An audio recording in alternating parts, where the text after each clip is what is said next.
Hey everyone, it's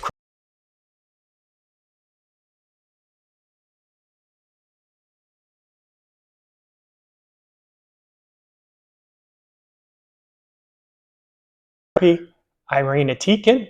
It is certainly taking much longer for my body to adjust and understand how to react to and deal with this new chemotherapy. So I was out for most of the 14 days between my first cycle and my second cycle. But I'm feeling a little bit better today, have a little bit more energy. So I wanted to get an update out to everyone about what's happened over the weeks. I appreciate those who follow along. If this is your first time, please go ahead and click subscribe. Also, if you've liked the video, hit like. And if you have comments or questions for me, please go ahead and put those in the comments and question section or the comment section.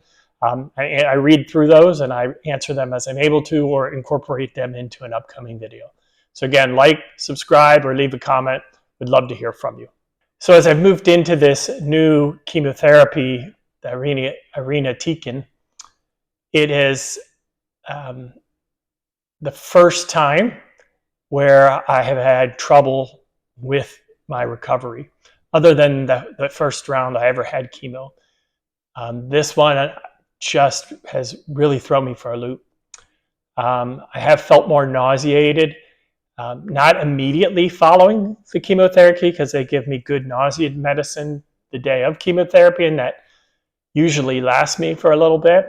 But throughout the 2 weeks between the chemotherapy sessions, I've had a couple days where I've taken nausea medication to help fight some of that nausea, which I haven't had to do previously with the other rounds. So that was something new. On top of that, usually the night of chemotherapy, I get heat sweats. So wake up sweating, soaking in, my pajama top is soaked wet. Maybe not totally wet, but damp, certainly damp. And so that's something new to kind of go from hot and cold, leaving the fan on, leaving the fan off, being under the covers, being over the covers. Certainly not getting as restful sleep as I wanted to.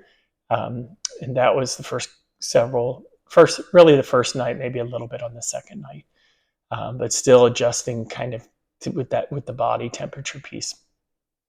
Also, throughout the 2 weeks, I've had a more abdominal pain than I've had in the past, and I've ended up taking some more pain medication throughout the 2 weeks. Still relatively never take more than one a day, and usually take that in the evening to try to make sure that my body will relax and allow me to hopefully get some good night's rest. I am still finding that the chemotherapy has messed up my body timing, and so I wake up at 2 or 3 in the morning. Sometimes I try to fall back asleep if I'm awake or my mind starts racing. I will get up and maybe do a couple hours of work and then plan to take a nap in the afternoon if I can, or at least rest, and try to catch up on some of that. I continue to have some bloating. We know that when we did the chemistry or the blood tests, my platelets had dropped all the way to 69. They were above 100 last time. And my total bilirubin, which tells you how well your liver is functioning, jumped to 2.6 from a 1.7, which is really disappointing because we don't want to see it over 2. It just really means that my liver isn't working properly. It's not functioning the way it's supposed to. It's not doing the job of cleaning, right, and putting things into my waste tract and allowing me to excrete it. So I just feel bloated a lot, not as much as I did when I had the ascites or the buildup of liquids outside of my intestinal tract, but certainly inside. And so it's tough because you don't feel hungry and you don't feel thirsty, but I know I need to drink and I know I need to eat. So one of the things that I've added into my regimen is juicing. And so I'll typically have a juice probably every other day or so of pears, apples, carrots, oranges. anything that juices well and that can provide me some nutrients, because I do tend to be able to absorb them a lot faster if they come in through liquid. Um, but it's just another means to be able to address making sure that I'm getting some nutrients in my body and doing it in a way that my body doesn't reject back to me or say that's too much, or, and you're getting more bloated. In addition, I've had that abdominal pain, primarily where my liver is located. So one would hope that maybe this is the body telling me that the new chemotherapy is working, but we won't know for sure until we get our next CAT scan, and that's not scheduled at this point in time. So we just got to hope and pray that it's doing what we expect it to do it, and some of that pain is just me telling me the body is doing what it needs to do to kick the butt of the cancer. As I mentioned, I also have had extreme fatigue over the last several weeks, just feeling tired all the time. And to give you an idea of what that's like, for Mother's Day, we took Megan out for a brunch, an all vegan brunch. We were gone for roughly 2 hours. And when we came back, I laid down, and 4 hours later, I woke up. So clearly, just those simple 2 hours of a little bit of walking, dining out, and then a little bit of walking, really took a toll on my body and me and my energy levels. Now, the fact that my liver is not functioning the way it needs to and getting rid of some of the waste is also weighing down on my fatigue as well. And so we just continue to try to listen to my body and rest when I can, and make adjustments to my schedule that allow me to tolerate it. So I've just had my second round of chemo yesterday, and of this new chemo, I should say, yesterday. And so far, it's been pretty good in terms of the feelings. Nothing has changed or gotten worse, I should say. One of the other side effects of this can be diarrhea or constipation. And in the first week, I experienced both. And I continue to experience that I have to go to the bathroom a lot. So I'm glad that I work out of the house and that I don't travel a lot, because a simple car ride for an hour or two could probably mean 3 or 4 stops to use the restroom. So it's just another one of those side effects that comes, not something that's necessarily fun to talk about, but again, trying to be real and share what's happening, particularly for those of you who are going through cancer right now, so that you can feel you're not alone.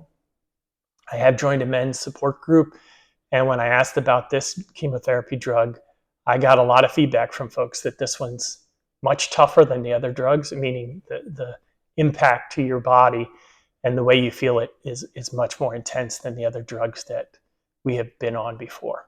The last thing I'll say is, while this new chemotherapy drug doesn't have neuropathy as a side effect, I continue to suffer from neuropathy, which is that numbness in your fingertips and your feet or your toes.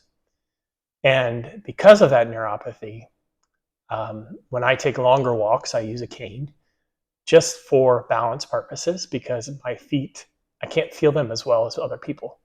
And so if I'm walking along a sidewalk and maybe the curb is lifted a little bit and I don't lift my foot enough, I don't sense it right away. And so I could trip and fall. So when I take longer walks, I do use a cane. If we're doing something shorter, like going into a store for a short amount of time or into a restaurant, I'll try to go more slowly but without a cane, just to continue to build my balance and my strength.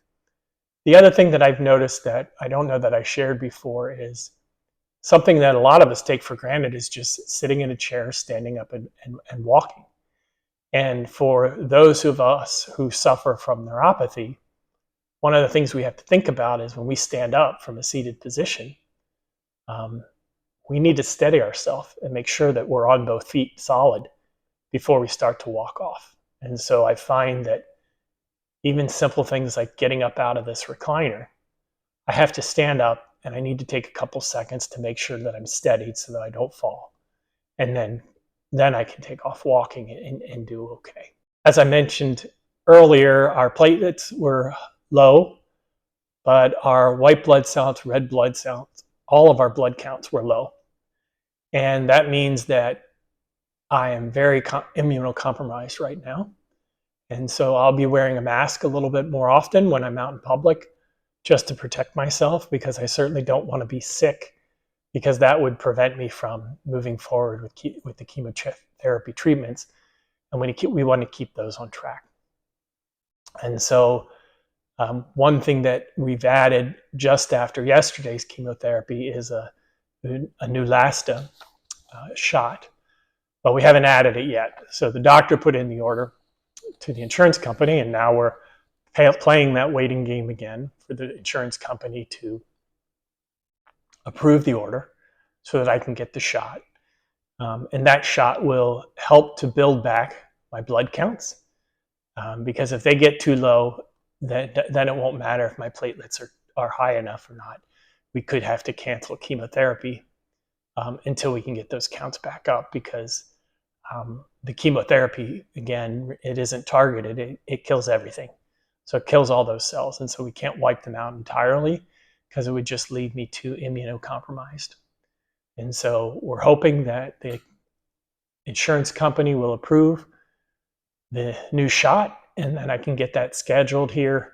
Well, we certainly won't get it done tomorrow, but maybe Monday or Tuesday, we'll be able to get in and get that shot done and be able to start to build back those blood counts so that we have them for the next round of chemotherapy and we see better results with the testing. So all that in mind, we had a couple of fun things planned. So over Memorial Day weekend, we were supposed to head up to Lexington, South Carolina to my nephew's wedding and meet with the rest of our family coming down to Lexington, South Carolina, where he and his fiance are living right now. But unfortunately, it's a rather long car ride for us. And with the uncertainty around how I'm dealing with these side effects, and a long car ride and me needing to stop for restroom breaks potentially multiple times an hour, it's just not feasible for us to make that drive up and participate in the wedding. So we've sent along our gifts off the registry and hope they enjoy those. Maybe we'll get to see some video, at least some pictures from it. But it would have been a great time visiting with my family, with all of my brother and his family, and with my mom and my dad. But unfortunately, we've had to cancel that trip. In addition, you may remember in May, I was scheduled to go to a real recovery retreat, which is for cancer patients and survivors, with fly fishing. Unfortunately, while it's not a drive, it was a flight. Again, because of how close it is to a chemotherapy treatment, I just don't feel comfortable enough that I'll be in a position to enjoy the trip or be knowing that I would be able to participate in it effectively until we kind of get through a couple more rounds of chemotherapy and I see how I recover and how long it takes me. I'm hoping that there's a retreat in the fall in East Stroudsburg, Pennsylvania, the Poconos. It's the Gathering of Wolves, which is the men's support group that I'm a part of, which is again similar. They provide all the housing and the food, and we just simply need to get there. So I'm going to try to change my plane ticket that was up to my parents into Lehigh and then rent a car and take it up to the event and come home after that. So we'll see what happens. Again, part of being sick with cancer is prioritizing yourself and prioritizing what you need and adjusting as things change in your treatment and your care. You assumed everything was 1 week, and then all of a sudden things change, you get delayed, and now it's a separate week. And so you can't plan too far in advance, and you got to plan in a way that leaves you to have flexible results as well. For my gratitude moment this week, I will say it was once again hard to find something to be grateful for when I was struggling so much with my side effects.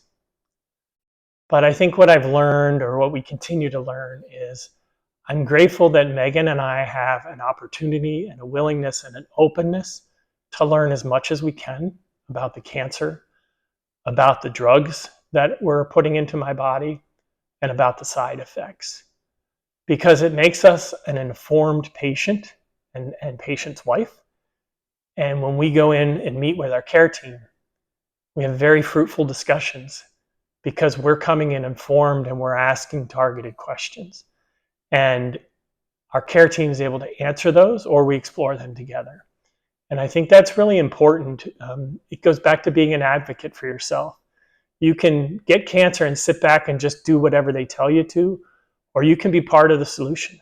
And some of that was, like for us, juicing. You get a high amount of nutrients in a liquid form that is absorbed easily. So it's a way to get my nutrients that I need to help with hydration, but also in a manner that doesn't stuff me.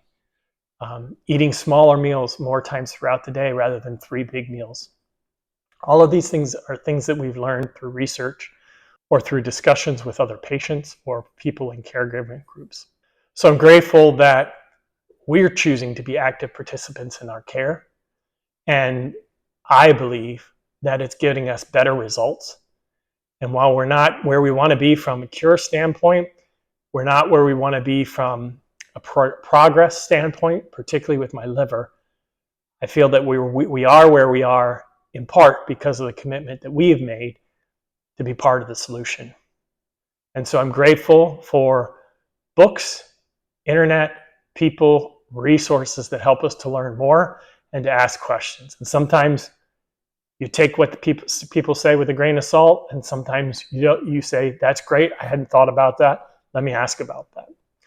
And so I'm grateful for that, and for Megan for all that she does as my caregiver and all that she sacrifices to help take care of me so that we can continue to have a life together as husband and wife and have a life with our family, our daughters, as they are moving into that next phase of adulthood.